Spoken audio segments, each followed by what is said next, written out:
afternoon, and good evening, wherever and whenever you are, and welcome to Take the Points. A true. All three of us, Underdog Podcast, we are back. Ooh. The boys are back. Boys are back in town. You know, we might have to maybe not refer to ourselves as underdogs anymore, given how sick all of our teams are now. Yeah, very Truly. good. Don't touch me, I'm sizzling. Yeah. Dude, that might be the gif of all gifs, the tweet of all tweets. Yes. That'll just forever live on in infamy. I love that. Sizzling. Because Yep, Cade is that's so gotta be on not shirts. Cade is so not that. He's so not like some arrogant superstar. Or Absolutely not. The fact that he said that made it even better because you never get that side of him, which was awesome. Yeah, to anybody who missed it, he said that after the Pistons dominated. He dominated, like he said, "Don't touch me, I'm sizzling," which is a crazy thing to say, but I loved it so much. It's so great. That great. might have to go on our swag that we're in the process Yeah. of still need to. I think just a sizzling, a shirt that says sizzling. But That the is fact a that great it's "Don't shirt. touch me," like I'm sizzling, that makes it even better. So Right. good. Which, by the way, we can get into it more, but the Pistons just won by 20 against the reigning NBA champion Boston Celtics. Pistons are I don't want to like go too far, but Pistons are a legit contender for home court advantage for the playoffs. They're a half game away from it right now. Yeah, I mean, from the it's 4 insane. seed, right? Yeah. Fucking crazy. Yeah. Yeah, And I it's think crazy. they match up well against any team in the East that's not, I would say that's not Boston, but we just beat Boston. Yeah. Without Boston, Jaylen Cleveland. Brown. Jaylen Brown was out. Yeah, tonight, still. so- But to beat them by 20, I think, Wilson, I'll steal your line here. To even beat that team without Jaylen Brown by 20 is impressive. It's very Fuck, impressive. yeah. And like, man, if we can somehow squeak a 4, 5, or 6 seed, which is not even squeaking at this point, we're 5 games up from Orlando, who's in 6th, and play the Knicks or Indiana or Milwaukee in the first round, we could win a playoff series. We could do it. Yeah, I think so too. Yeah. Although Indiana does always kind of seem to have our number this year. They do. That's actually probably who I'd least like to play out of Yeah, those ones. same. I know we just dove right into that. Is there anything that we need to talk about before we get way into the Pistons here? Can I say Steve, just Steve, one would thing? you like the Yeah. floor? Yes. I'd like the floor for a second. I owe one of you two a sincere apology for something that I've done. Uh-oh. It's got to be Wilson. I'm just guessing it's Wilson. Yeah, no, I owe Wilson an apology because back in September, October, he sent the boys a text. He said, "Hey, would you guys like to join my fantasy basketball team?" And I have completely shit the fucking bed. Dude, on you don't even managing. try. I haven't set a roster in about 4 weeks. You're that guy? Yeah. Dude, you know what? It was one of those things I was like, oh man, I used to love fantasy hoops. I used to be so into it. And then I was like, shit, like I missed a day. I missed a lineup. I'm like, maybe I'll just set it for the week. And then, I'm getting my dick kicked by these guys. Wilson's out there picking up waiver pickups every day. Every day. And I'm like, man, I just don't have it. And Wilson said, you have a good team. You're just a bad manager. Which I said that like 3 months ago. Yeah, I know. And you said it like it was like a compliment. That's to such me having a a good team, but like such a nice I thing to say to auto-drafted it. someone. I auto-drafted Yeah. the team. You did. Dude, so yeah, my bad, dude. Like I'm sorry to everybody, all the other gentlemen in the league. I mean, Apologize for just being a waste of space. dude, But you're 2-15. yeah, it's bad. It I know. couldn't be worse. It's bad. Listen, can you? It is bad. I'm actually surprised I won twice. I didn't set the lineup for my second win. But I will say, I will So much honesty. throw this out there. And Wilson, you get first crack at it because Okay. we're doing this live. Okay. The trade deadline is coming up. I'm obviously not being invited back next year. No, you're invited. You have to pay double the entry fee. Did I even pay you the entry fee yet? This is how bad I am. Probably not. not. Probably Steve, not. what made you think that? I'm just curious, knowing your life and craziness you have going on. What made you think that joining a fantasy basketball league was going to somehow fit into your schedule? I'm the kind of guy who can make it fit. Well, the Right. thing is, you're the kind of guy who can make it fit. Wow. I'm into the schedule. Yeah. Mhm. At least you I got think in asked. always. Yeah. At least you got asked. See, Wilson didn't even text me, so there's also No, that it was you awkward were part on of that. this, It was a group but- text. You Yeah, were on. I absolutely did put For it You were sure. there. into our we group. can go. We got receipts for that. But We I had will say 2 spots needed, and I asked so you both. the last Okay. thing I will say. So Wilson, first crack here, right? I will take off outside of the league trade offers, right?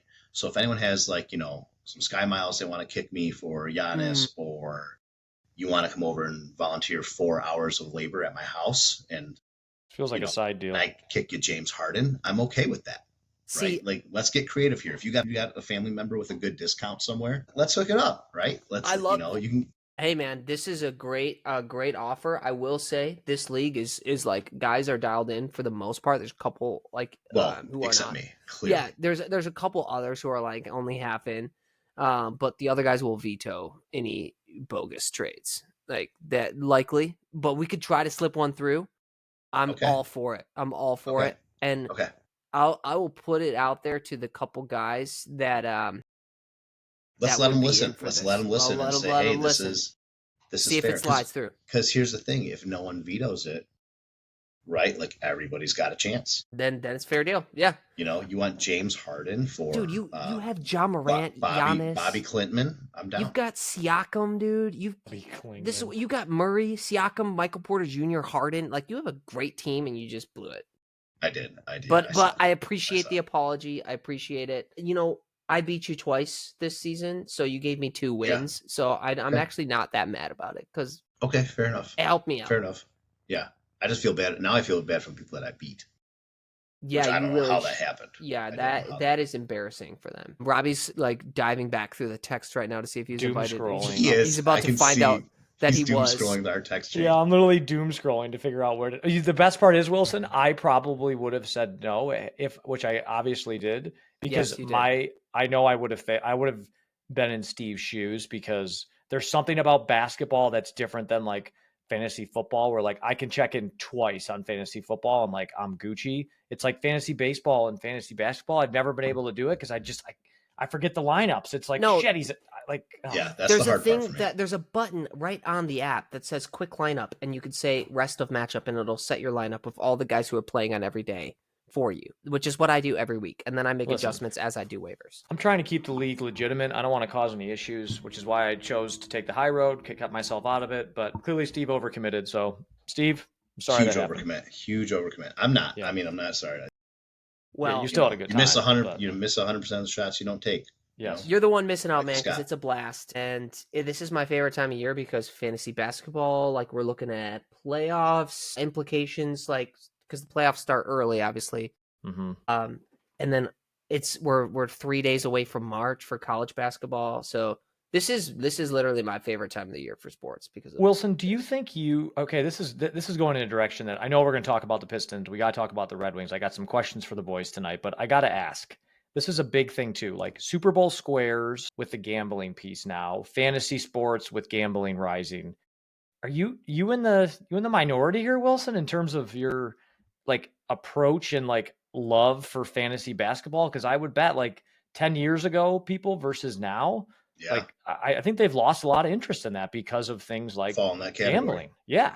Yeah. Like just let me hit a 18 leg parlay instead of fantasy football. Yeah, I think for sure, but there's something about beating my friends in a head-to-head matchup. Something also about looking on the waiver wire and being like, "Oh, this random guy, I think he'll have a good game tonight." Like it's a different thing. It's obviously more strategic and long-term and then against your friends. And those components for me are just kind of more fun than putting in a 18-leg parlay or even a 5-leg parlay. Yeah. Probably makes you maybe stronger at betting too. I always think that in fantasy sometimes, like totally, you see a guy in your bench that's been rolling, and you're like, I'm going to take over 3 catches or something, and some backup tight end, and you're like, he's been rolling the past couple of weeks. Maybe gives you a little leg up, huh? But I will say I have not been doing like any sports betting in the last few weeks because I haven't been on the pod doing bets of the week, and also because I've been just so crazy busy in life that I have not had much time to watch a lot other than I'll catch whatever I can of the Pistons and Spartans. Yeah, the games in your bed that you watch. Yeah, but I don't need to bet on those games because they're my teams, and I already care so much about it. There's too much emotion involved already. Yeah, exactly. I also think we are lucky in the fact that after such a disappointing end of the Lions season, the Red Wings and Pistons have stepped the fuck up for us. Huge. How much more brutal would this time be if it was last year where the Pistons were horrible. I know the Red Wings were on a hot streak, but then they ended up blowing it. Like we would be talking tonight, we'd be coming on talking combine, like Brad Holmes' interview at the combine, saying like that's where we're at. I mean, I think it's mock draft season, which is we'll get there, but I mean, I guess we have college hoops too, obviously, which, you know, I'm just talking professional sports. I just think it's crazy what a difference 12 months makes for the Red Wings. More the Pistons, obviously, because the Red Wings were in this spot last year, but just like their turnaround even this year, to me, it's been a well-needed distraction of like, yes, Lions are the king, but damn, when you have other teams rolling too, makes life a lot easier. Yeah, and you guys are both Detroit sports talk radio listeners. Mm-hmm. I don't listen at all. Are they talking at all about the Pistons and the Red Wings? Yeah, or are they still trying to throw out like random Lions and Tigers stuff? It's a lot of football. Yeah. I mean, they get more coverage on it now because, you know, they've grabbed a lot of people's attention. See, that's the thing that I've always questioned with like the Pistons over the last, I don't know, since we've actually been good, 20 years of the last 15 years, 20 years. Yeah. Are people, when we get back to, because eventually we all knew it was going to happen, like when we get back to some sort of relevance, are people going to still be there in the same way? Yeah.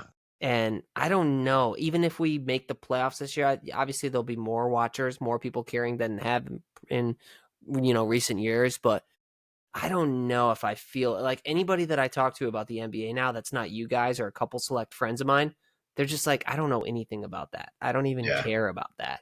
Yeah. And it's sad. It's so sad because it's so fun. Yeah. The going to work Pistons were unique too, right? Like that was that was just so much fun back then. And like I felt like everybody was a fan. Like, I know. Everybody and their wives and their cousins and their like everybody was a fan. It's kind of like actually how the Lions were this year. You know what I mean? Yes. Like everybody was a fan of the Lions this year. And Wilson, maybe you're right. I don't know if it's going to pick back up. I feel like it could. Even if we were in first place right now in the East or something, I still don't feel like everybody would be there like they were for the Lions. Do you know where the Pistons rank? I saw this the other day, Steve. You may have seen it on X. Do you know where the Pistons rank in terms of average home attendance in the NBA?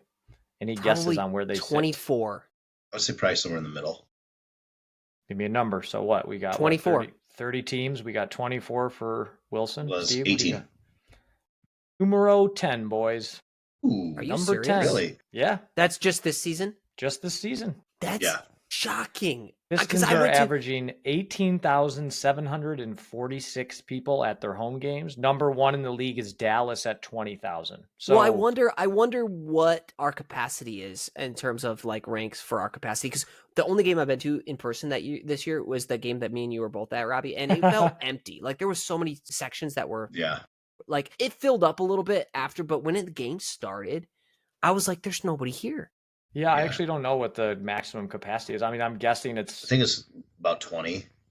So, I mean, 20,000. Now, here's the thing. Take what you will on what does that mean for seats, and is it considered that they're there if the tickets were sold? But like, what's the actual through the gate? But even if you look at last year, which is kind of crazy, Pistons ranked 15th last year in home attendance.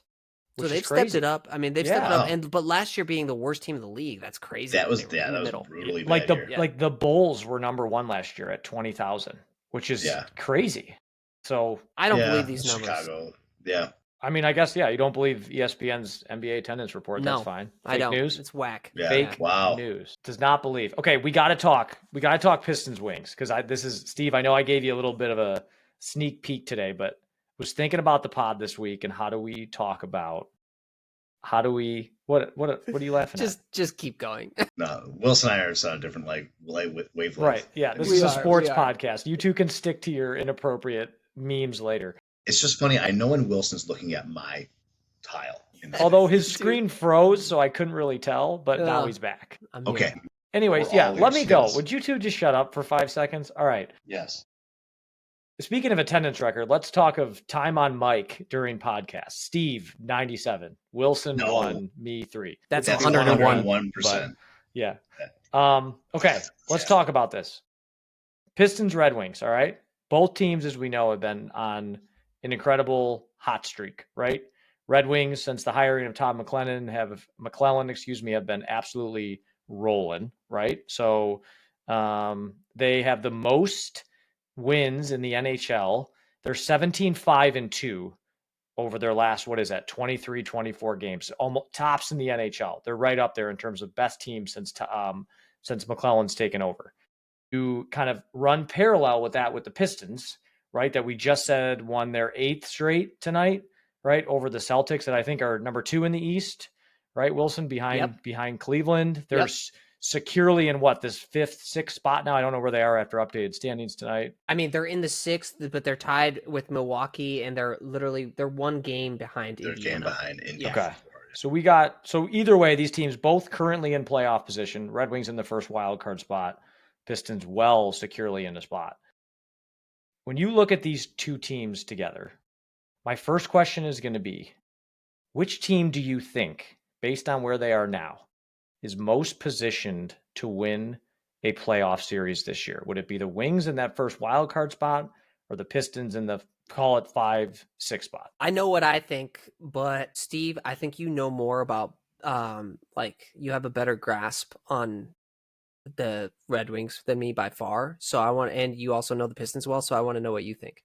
Thank you. So kind. I think that I naturally want to give the edge to the Wings just because it's hockey. And we've seen, 7 seeds upset 2s. We've been part of, 7 seeds upsetting us at number 2, right? Low seeds in the playoffs going on deep playoff runs in hockey. It just seems more doable in hockey. For really whatever reason, it's just a more, intensely physical game to where if you match up well, you could, and if you're hot at the right time, I think you can really plow through some playoff series. But I really think that the Pistons can win a series too. So it's tough. I'm going to have to give a slight edge to the Wings just because it's hockey. Because we talked about it before we started recording, right? If the Pistons end up matching up against like Indiana, that's been a tough matchup for us all year. That could be a tough one to win, despite having a better seed. So I'm going to go with the Wings, just like by a hair. Yeah, I actually like that. As you were talking, I was thinking, okay, with hockey, like just being obviously way more low scoring than a game like basketball, like you could just toss in a few goals, and you could have a lucky tip. Yeah, a hot goalie too can also carry your team. Yeah, whereas in the NBA, I mean, in a 7-game series with as much scoring as there is, field goal percentage has to consistently be high. And you just can't really make any mistakes. So I would say probably the Wings, but I think the Pistons could beat the Knicks in a series. I think they could beat the Bucks in a series. I think if we match it up against Milwaukee, like if it was like 4-5 with us in Milwaukee, I would bet we win that series. Like I would not be surprised at all. And then we trade for Giannis in the offseason and just murder Milwaukee. Wow. That'd be insane. Wouldn't it? If we fall off big time and we end up being in the play-in, like we're 4.5 games above the play-in teams right now, but if we end up being in the play-in and we got to play Cleveland or Boston in the first round, I think we maybe win a game. Like maybe win a game or two. If we win 2 games, I would be shocked. To win 4 against one of those teams, there's no chance. So we'd have to be a 4 through 6 to have a chance.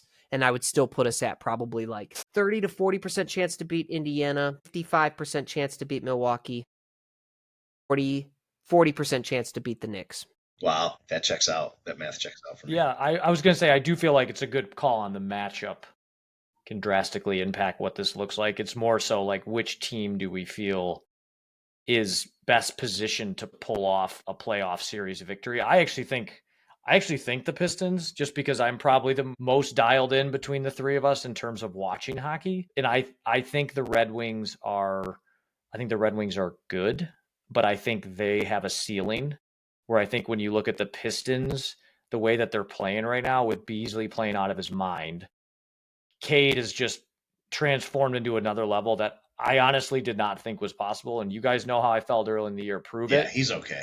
He's fucking proved it 10 times over. He's proved it. And I asked him to step up, and damn, has this dude stepped up. I mean, he's getting respect on from national podcasts. I heard Bill Simmons was talking about the Pistons. Like, we're normally an afterthought of like how shitty Yeah. can we be? Like He's going to get MVP votes this year. Yeah. Maybe not like first place votes, but he'll get. Bill Simmons had him on his the ballot. Yeah, Bill's not that Bill Simmons is some god when it comes to basketball, but like I respect a lot of his stuff that he does with like Ryan Russillo. Like those guys are dialed into hoops, and he's like Cade easily is going to be on like all NBA second team without a doubt, which is incredible. Well, the thing That's great. The thing that he amazes me at that it's like it sounds so lame when I talk about myself playing basketball and like try to imagine. No, hold on. But just thinking, give it to me from the perspective of a men's rec league all-star.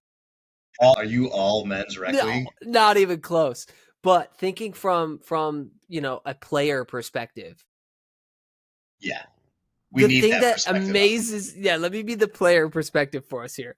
The thing that amazes me the most about Cade is how he just doesn't get impacted by the game going on around him. He plays his game. He goes at his speed, and it's so hard to not like rush a shot, make a bad pass because, you got a defender that you can feel behind you and you're coming up on some guy that's right, trying to steal. Stop it. And make a bad pass or just make the wrong decision. And Cade doesn't do that. Like, it's impressive. It's like it's like Luka, it's like Jokic. They play at a similar speed and with the similar, like, I don't know, approach to the game that I see in Cade. He doesn't look like he's going, you know what I mean? Like, yes. Jaden Ivey play, like he looks fat, like he looks like he's like, his body's moving faster than the game is, right? Than his mind's moving.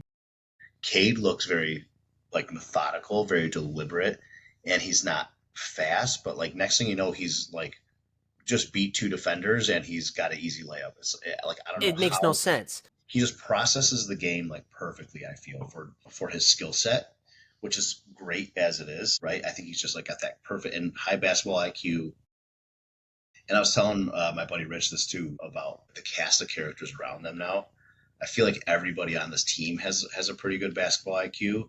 Mm-hmm. And that's what's kind of, that's how we're stringing these wins together. There's no, Cade doesn't still have like a Robin to his Batman. A bunch of solid dudes that are. Beasley's making Beasley's making a case, dude. Yes, for sure. He's probably gonna be the sixth man of the year. It's like sure. Between him and Peyton Pritchard right now, and I think he's gonna win it.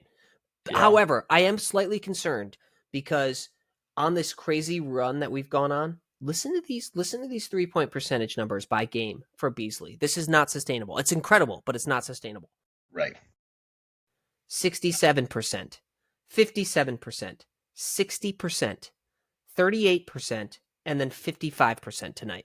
Yeah. It's crazy. You're averaging 53%. And he's shooting 7, 8, 10, 11 threes. Like, those aren't on 2 or 3 shots. Those are on like double digit often 3-point attempts. Yeah. Like that's amazing, but it's not sustainable. And we haven't needed all of those for us to win these games, but we've had some close ones where if he just had shot 35%, we don't win the game. We don't win the game. So he hits the big ones too. Like when you get Beasley a good look, when you need a basket, he knocks him down, and it's just huge. That run tonight where he was like laughing coming back on defense a few times because he had ridiculous threes like back to back. He's just like celebrating. He's doing his so he plays like a kid. And I mean that in the best way possible. He plays like just a kid having fun. Yeah, but he's the guy that you hate if you're on the other team and you're watching him celebrate like that. Exactly. You're like, that guy sucks. Yeah. The shimmy he does in front of the bench has become synonymous with him now. Like, Wilson, did you see, if you were watching the game tonight, I think it was in the fourth quarter, Pistons are on a fast break. He shoots from the left corner, misses, hits the rim, bounces right back to him. He shoots again and makes it. Yes. Like, it was like the confidence you have to hoist is incredible. Right. But his average this year, I think, on 3-point percentage is up maybe a percentage from where it was last year. He's just like, that's a guy that wants to be here. The Pistons, obviously, I think they're going to re-sign him. Every game he's making he's earning himself. He's earning himself more money. But like, you look at this Pistons like off season too, and I know we were texting a little bit about it last night. Wilson, you just said it too. Beasley could be 6th man of the year.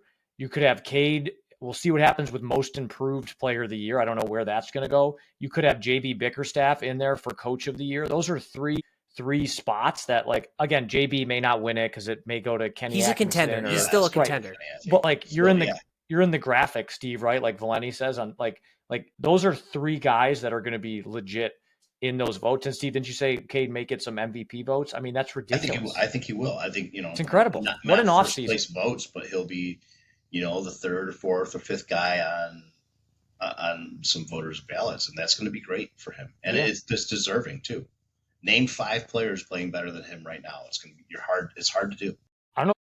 Well, the thing is that I said this. Tell me what you think about this now, because when I said this early in the season, I think both of you, definitely you, Robbie, but maybe even you too, Steve, were like, I don't agree with that. I said I would take Cade over if you're starting a team right now, I'll take Cade over Jaylen Brown.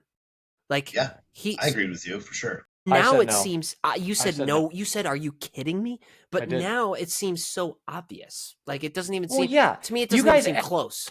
Act like Cade was. That's my thing about this Cade situation. He was not playing this way last year. Like he has learned. To me, he has learned how to play now in an environment where the other team's defense is centered around him. Like even tonight, the pick and the like when he's in the corner, right, and he's got 2 guys on him and he's able to dish it to Duren in the middle of the court for these dunks. Like, last year, that was not happening. He has learned now how to deal with that pressure.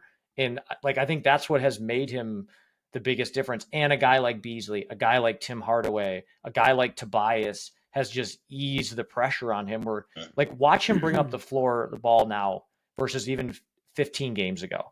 Right? When those turnovers were super high, which I remember we talked about that. And it was like he was crossing half court and getting double teamed immediately. Now you look what's happening. There's just so much more spacing because the other team has to defend a Beasley that's on the corner or a Sar he'll drive the lane now. You can see that confidence is building. And so I wonder how much of this is Cade getting better. But like you guys said at the beginning of the year, how much of this that was, maybe it was always there and like we just didn't see it. But now with these guys around him that are good complement pieces, I wouldn't say they're some superstar studded like assisted lineup, right? Or these backups or whatever, these other starters. Look how he's excelled. Steve, to your point, if you really improve this, right? Like you upgrade some of these spots. Now we're at a different echelon of player because now not only is he thriving, he's got guys around him that are cooking with him. And I think that's been incredible to watch. It's been fun. I've enjoyed it. As a non-Cade guy to start the year, you heard me say it. Yeah. He's blown me away. He's blown me away. He could have done this last year, in my opinion. He did average 23 points, 7.5 assists, and 4 rebounds last year with the worst lineup in the NBA. So I think he could have done a lot of it. Certainly he's gotten better, no doubt. And he's even improved throughout the year this year. Yeah. So, yeah. I think he's making guys around him better. And that's what I think I said. When I said at the start of the year, the 2 things for me was limit the turnovers, because that was a huge thing, which he has done, right? But when you're scoring 30 a night, I don't really give a shit if you have 6 turnovers because you're scoring 30 a night. It's like James Harden. Right. Yeah. And it was make guys around you better. And if you look this entire year with a competent coach, Beasley has gotten better. Asar Thompson's gotten better. Duren has gotten better. Marcus Sasser has gotten better. Hardaway and Tobias have just been who they are, right? But like that to me is a sign of a superstar when you elevate those around you and you bring them with you. And I think that's been the difference for me and Cade. Those 2 things, turnovers and making guys around you contribute more. Yeah. I feel like he's had this. I feel like I've seen this from him in the past, and Wilson dropped his numbers from last year. They're great. Like they're good numbers. It just makes such a difference when you're not kicking out to like Buddy Boeheim in the corner. You know what I mean? Like you love Buddy. You have, and that's what I talked about earlier. Like not that Tobias is, the Tobias of 5-6 years ago, and not that, Tim Hardaway Jr. is some stud player, but they're good veterans with high basketball IQ. They're making the right decisions, and they know their role on the team well. And I think that's what Cade needs. He needs guys that he can depend on in certain situations, and that's what's made the team better. That's what's made his game just kind of stand out a lot more. Because I think just last year it was getting lost in the terribleness of the entire team. And now it's like, oh, we're good, and look at what he's doing. The wins make all the difference. Like he could have the exact same numbers that he has right now, but if we were, outside of the playoffs looking in, like we wouldn't feel this way. Nobody would be talking about him as we are right now. It was my criticism of his like I am that person that criticized, right? And Yeah. Steve, to your point on the like, he's, looks, Cade can give off a demeanor at times when he's on the floor, right? That he is going slow, right? That it gives off this like laziness. But when you watch him like we have for a consistent period of time now, you realize Steve, methodical is the absolute perfect word. He is deliberate, Very deliberate in what he is doing. And that's what I think, like his ability to get in the lane. You heard Kevin Durant talking about it. You heard James Harden talking about it. All these NBA stars are saying, man, you got a guy like that can post up. He can take you to the rack. He can shoot the three now. He's distributing the ball. Like those are superstar qualities. And now with guys around him, I think that's how it's going to work. He's right. If he's doing this and they're winning 20 games like they were last year, but we're not having this conversation. We're saying, right, because you just don't know. I think the fact that they're on such a hot streak, it elevates his level. We've almost won 20 more games than we won last year. That's crazy. That's insane. Which is insane, right? So Billy texted this today. You guys know Billy, friend of the pod, which I thought was interesting. He said, Isn't it fascinating that you can make an argument that the Pistons' biggest like win this offseason, right? Aside from like a Malik Beasley, who I would not say is a superstar at this point, their superstar signing was JB Bickerstaff. That was without a doubt the number one addition 100%. this offseason, maybe to any team in the NBA, you could argue, is JB Bickerstaff, without a doubt. Culture 100%. change. Yes. It's incredible. Culture change. Yeah. And like I said, like having guys Tobias and Malik Beasley, they're building a culture in the locker room too. You see them, they're just having more fun. They're building chemistry. Like that shit all matters. It wasn't there under Monty at all. Yeah. The other thing is just like caring about it. Like right. He did not. Yeah. And JB clearly, so bad. He's focused. He's got a plan, and he really cares if we win. And I think he cares about the guys. He cares about the organization, and it just shows. Yeah. I don't want to even come close to comparing him to Dan Campbell yet, but you can see that he cares about the guys in a way that I haven't seen from a Pistons coach in a while. Yeah, I agree. Even just from watching him talk to them on the sideline. Yep. And I think that like you look at this now, again, we got to give the props to Tom Doris for just saying, I'll eat the $60 million or however much more I owed Monty to get somebody else in here. And that was the right move, 150%. Dude, you're right. I mean, it's hard to hear that and not laugh. But it's true. Like, it's so true. How many owners would do that? How many owners do we think would do that? I don't know. Yeah, I don't know that answer, but not a lot. And ours did, and that's great. And Trajan Langdon, again, a guy in the awesome. If I look at his interviews though, like in the offseason, he was not at Troy Weaver level, but he, again, very deliberate, very methodical. Doesn't say a whole lot, very close to the vest. I think we talked about it too when they signed Tobias and they traded for Hardaway, right? I think we were like, what are we doing? I think we all liked the Beasley signing, right? But we felt like they maybe needed a little bit more shooting, which I still think this team needs, but like a shrewd pickup like Schroeder at the deadline, like a guy, proven veteran guy, expiring deal, and like with Duran coming into his own, I think it's incredible. You mentioned the grit thing too, Steve, or Milson, maybe you did. This phenomenon to me too of like gritty Tigers, right? Isn't that what Cody said last week, Steve? Yeah, gritty Tigers. You got the gritty Lions at this point. I could sit here and make a great argument that grit would be used to describe the Red Wings and the Pistons. Every team in this city right now. It encompasses who we are. It's no longer a Dan Campbell thing. You just wonder how much has what the Lions have done waterfalled and impacted the rest of the teams in this community, realizing like if we try truthfully, like the fans will come and this city can be a top 5 sports town in the entire US if we just have a competent team that cares and works hard. Like the blue collar going to work Pistons, like I think I tweeted this out the other night. Shout out our Take the Points Twitter here or X, we could use some more followers on. Yes.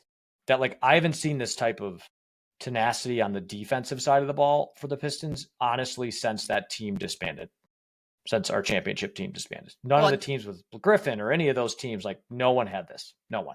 There's no doubt about that. And this is why I think that I maybe have been a victim of this, but I think most Pistons fans are like, what are we doing with these picks? Like, why are we drafting Asar Thompson and Ron Holland and like similar kind of players, defensive minded players? Like, we should have just traded those picks. Like, these guys aren't ever going to be all-stars or whatever. I've kind of thought that. I've heard a lot of discourse about that, but they are really contributing to winning here because they're both of those guys are such good on the ball defenders. I've said this before. Asar Thompson is the best that we've had since probably KCP. I was going to say in that. his prime. Right. Yep. I mean, he's got to be, I don't know if he's going to have the stats or even close to consideration for being like all defensive second team or something, but man, he's on trajectory to become that in the near future.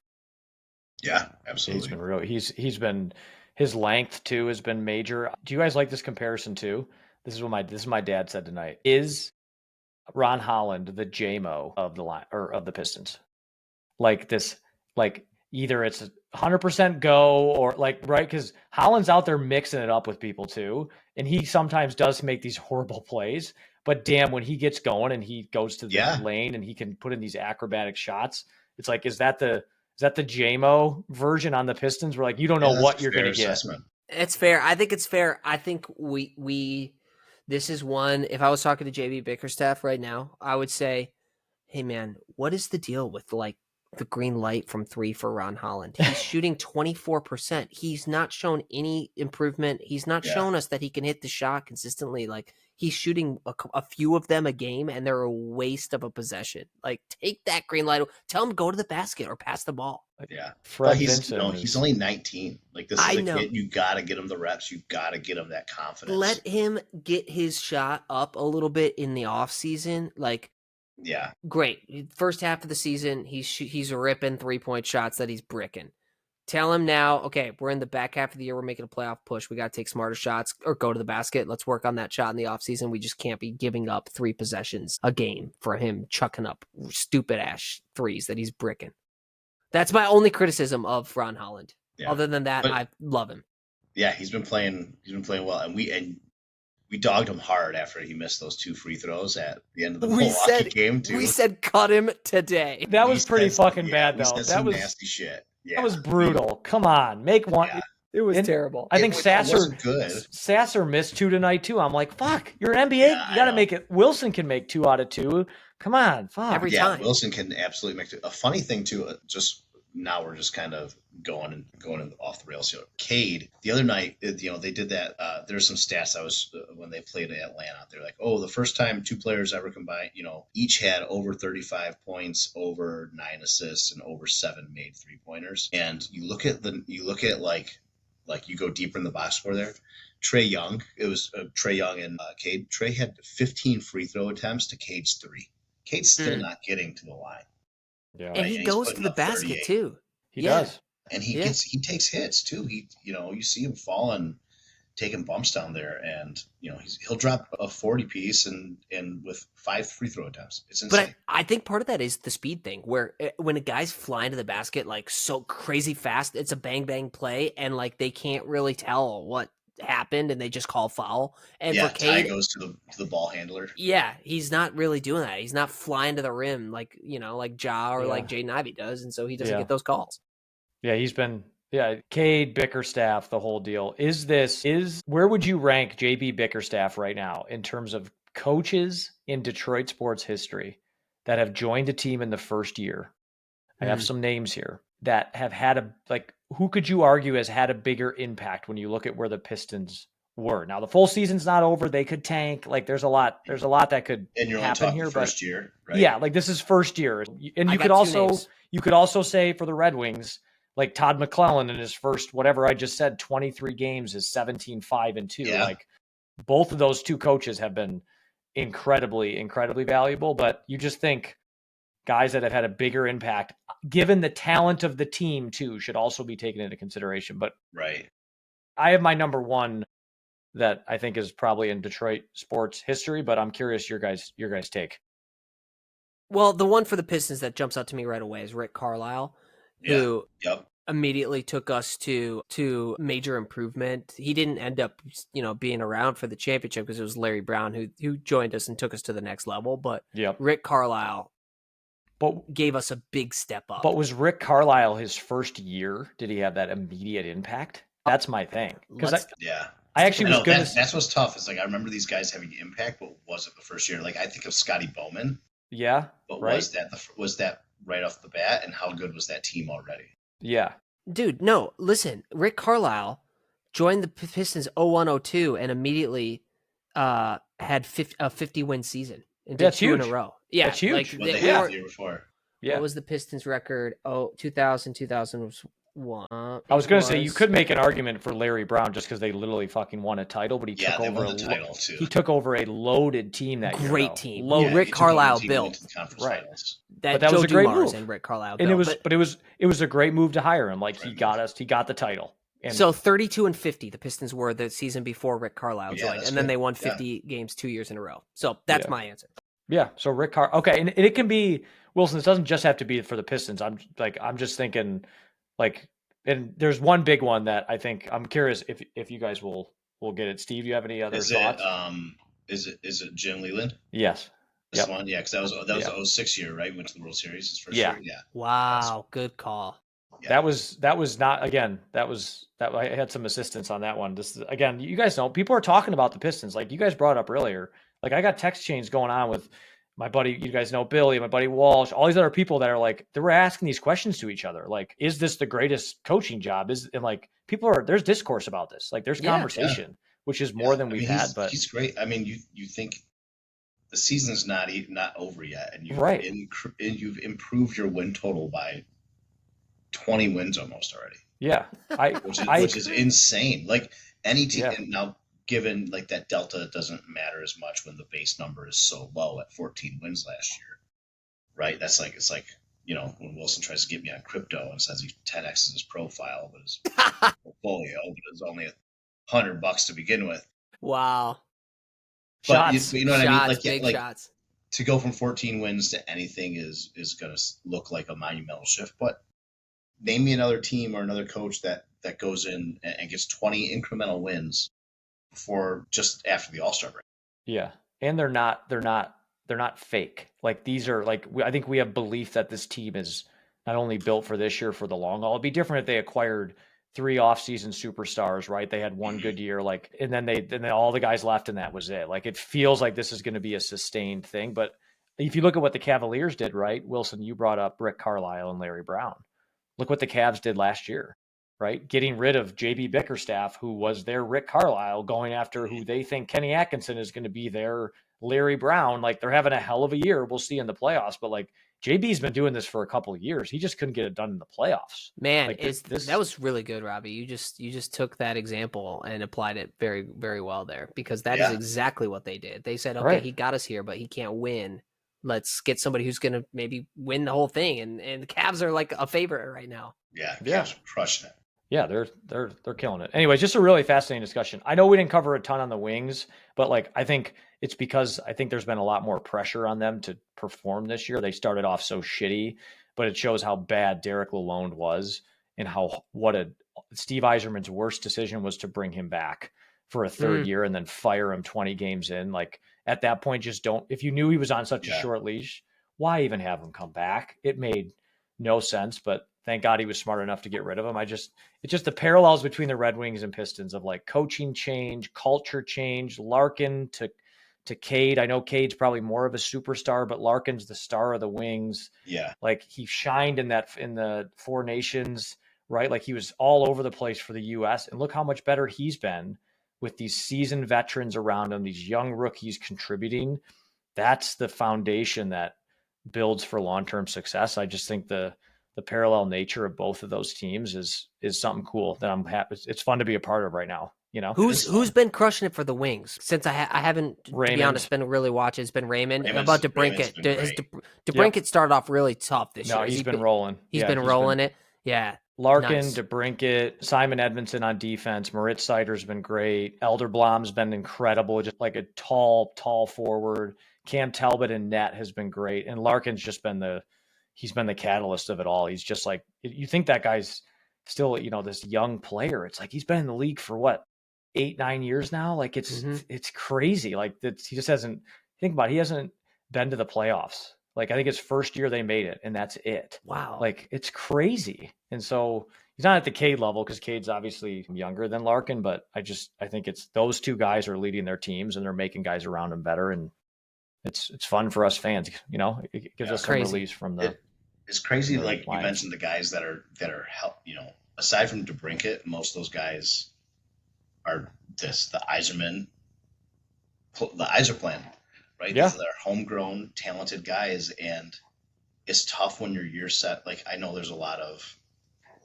This is, Robbie, you probably know, right? Like on the sports talk radio stations, how much time do we give Yzerman to get it together? But you look at what we're doing with the guys that he's drafted, and it takes some time, but man, these guys are good. Sider, Casper, Edvinson, all of these kids, like these are kids, man, and they're going to be around for a long time. Yeah. Lucas Raymond, right? And, it's tough to dismiss that and say, correct. We got to be better now, because you could really be building something special if we just be a little bit more patient. And it's very similar to the Tigers. That this is where all of our teams are in such a similar state, where you build up this wealth of talent and draft picks and youth. And it's like, then when you're really ready to go all in, like let's say the Wings at the deadline say we want to go at a second line center, which is what they need because Andrew Kopp just went out for the next rest of the year with a pec tear. Like that's what allows you to do that. That's when these GMs make their money, right? Like when Yzerman decides I'm going to trade some of these top prospects, or Scott Harris says, okay, I'm going to trade some of these pitching prospects, or Trajan Langdon, right, says I'm going to trade, Jaden Ivey with, I'm just saying a Duran, right? And let's say I'm going to go after a Giannis. I know that's not going to happen, but like those are, hell yeah, let's do it. Like those are the moves that make or break a franchise. And I think all of our teams are headed toward this like point in time. Even the Lions are going to get there too, of like, you got to make tough decisions. And like the Flowers and everything's great. Like that's going to wear down eventually, and people are going to expect victory. So it'll be interesting to see what happens at this trade deadline for the Wings and moving forward for the teams. Yeah.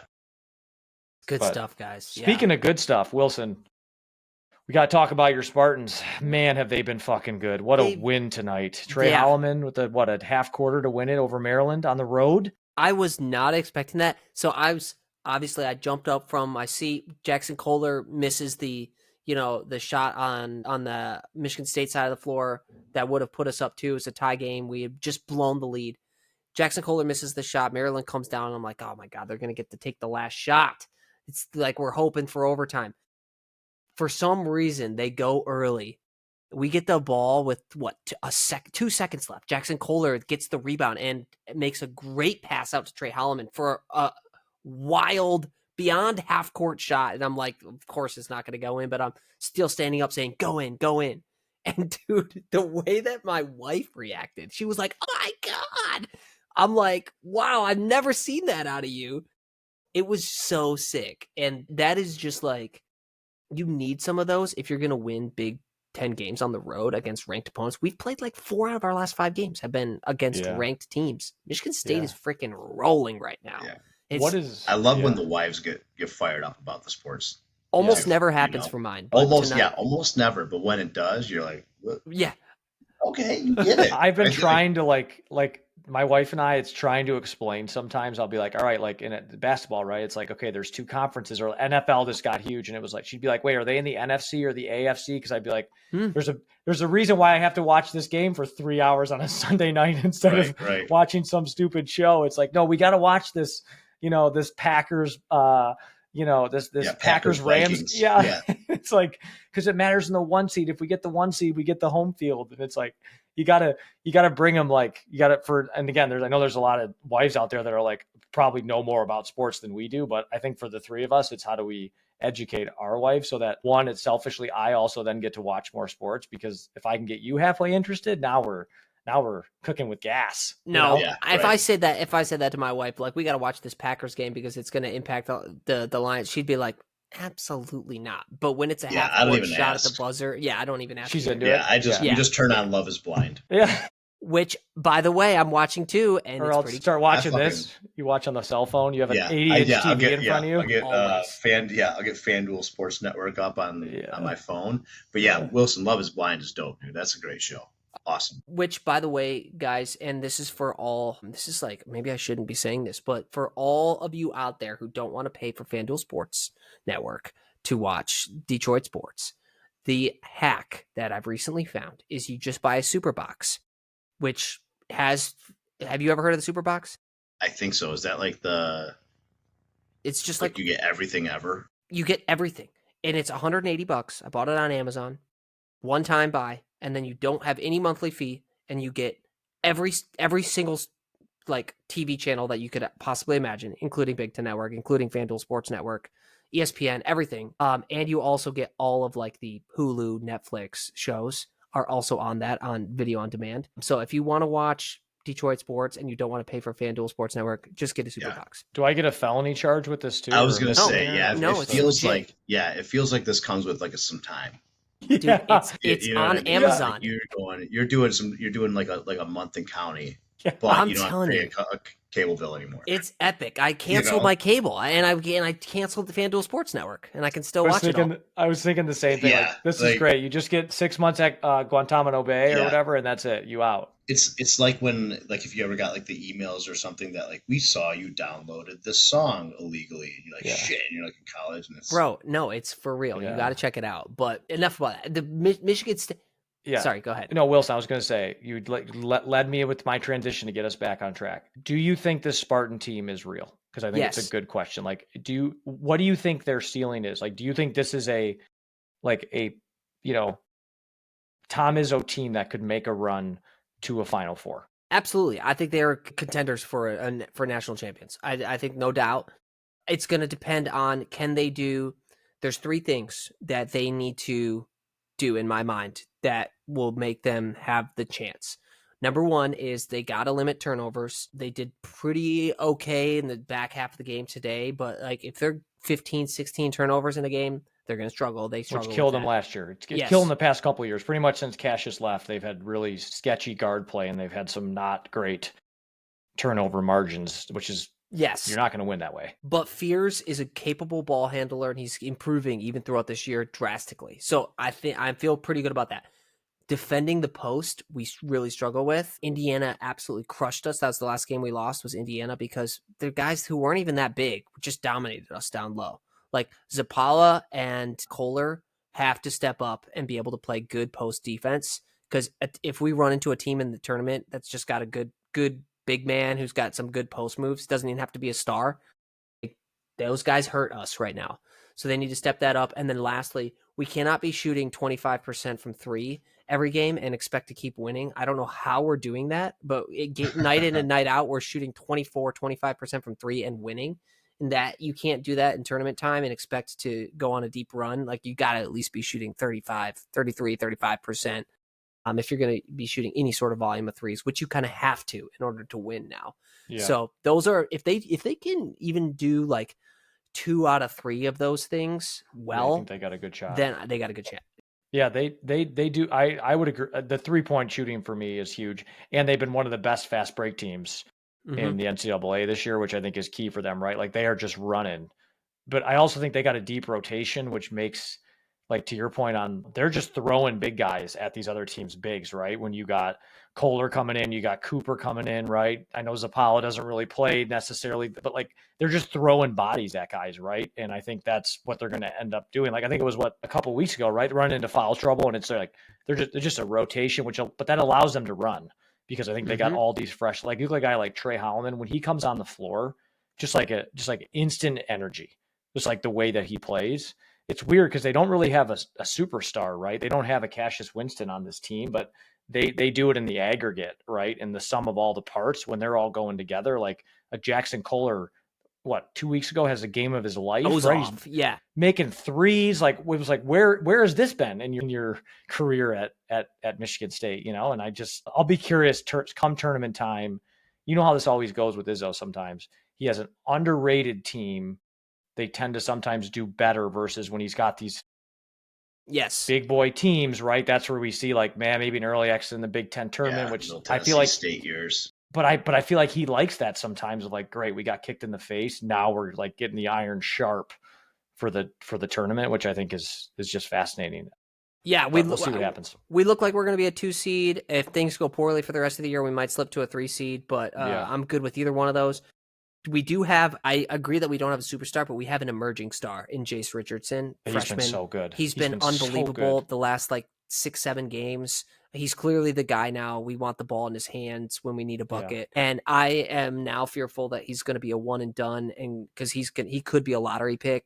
Yeah, which could happen. I hope that he gives us one more year, but I'm stoked to have him for now. So we need a guy that can be trusted with the ball at the end of the game, and I think it's him. Can we also, we got to talk about Michigan too, Steve. I know you're not necessarily a huge college basketball guy, but Michigan. Yeah, not for another couple weeks here, at least. But Michigan, Michigan's been playing fucking so well too. Like, you got to give them credit, like brand new coach, right? Like, there's been a ton of turnover on that team. It shows really what you can do now in the modern era of transfer and just what you can do. But they've been playing incredible too. Even the Michigan State game, those were the best rivalries back, right? Even when John Beilein was here in Izzo, that's when Michigan State and Michigan basketball are both rolling. It's the best. I mean, outside of football being that same way too. Mm-hmm.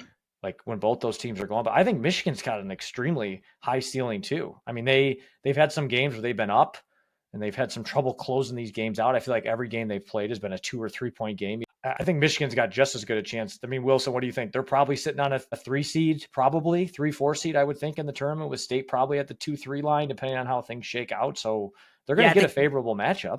I think Michigan gets a 4 seed for sure. And they got a chance too. They got a great team. Dusty May was a great hire. And I mean, Danny Wolf was such a good transfer. That dude's a 7-footer who can go through the legs, step back 3-point, and he can take it inside. He's a great player.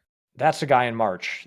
Wolf is the guy in March that you guys know you need that player, right? That can step up. Maybe someone needs to kind of transcend a little bit. And that might be Wolf. He's so hard to guard, right? Yeah. He can shoot it on you, or he can take it inside. Like, just the way that he plays, he floats out kind of out of the perimeter, and then he moves his way inside. Like, that's a tough team. I also saw too that Dusty May signed an extension, right? Because there was rumors he was Indiana or whatever. It's crazy now. You're a half season into your first year and you're already getting a contract extension. Right. It's ridiculous. Yeah. Welcome to college sports. You got to do it.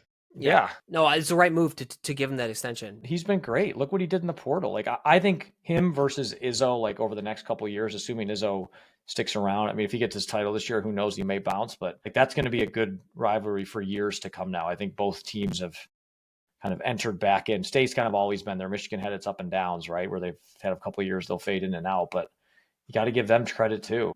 Like, these two teams are battling. I think Izzo just gets maybe a bit more because he's been around longer, right? He's named synonymous with the program Michigan's had, right? Beilein to Howard, now to May, change of helm sometimes. Different types of teams, you know what I mean? The Beilein team was different than the Howard team. That's different than this May team, which Izzo kind of seems his good teams just have a same formula, which I think makes sometimes a little harder for maybe fans to pick up on it, just because the teams are just so damn different. But it's been fun to watch, Did you guys know that U of M has a guy on their roster named Fat? Great name. Hell yeah. I mean, I've never heard of this guy, but that's a sick name. His name is Fat with PH, Fat Brooks. Yeah. What a dope name. Yeah. What position we got here? No. He's a guard. He's from Grand Rapids. No, I like that. We need to have rules. We need to have fucking rules in place here. That's what you name your kids. Awesome, though. Someone at the hospital should have been like, we can't do that. You can't even go to an abbreviation for him from Fat because his abbreviation would be PeePee. God damn. Listen, actually, PeePee Brooks is pretty cool. I love that. I'd go by PeePee. Yeah, listen, right. You don't know the history here, boys. Okay, there could be some nationality, some family things going on here. That I'm sure. Yeah, I'm sure there's. I mean, Wilson's calling some family name out on here. Unfucking believable, right. Bro. I'm saying I love it. I don't believe that it's. I mean, maybe it is. Steve just said at the hospital they should change the name. I think that's. I think Wilson, the avenue you were going down to where Steve took it, two very, very different. That's scenarios. just, you know what? This is a conversation for a different day. Maybe we'll do a pod on all our pet peeves, but or your favorite people, athletic name people ever? that when your kid's name is terrible, that's a deal breaker for me. I understand. Someone should have stopped you from doing that. Yeah, there's a lot And of I was those kind out of leave it there. at that without calling out anybody that Celebrities. know. Right. Yes. Right. Yes. Exactly. Like Michael Jackson naming his kid Apple. Like, dude, come on. Or like Blanket, whatever it is. Yeah. Like, Elon naming his kids like I don't even know, like space names. right. It sounds like one of those. It looks like one of those automated passwords. Yes. Yes. It's like we don't. Like someone needs to intervene here. Yeah. Robbie's Can you imagine? uncomfortable. Can you imagine? No, can you imagine naming your kid Steve? Unfucking believable. Like Great fucking what? name, dude. You name a Steve that you don't like. I'll Okay, wait. I got one. Nope. Well, Well, we're rooting for you, Fat.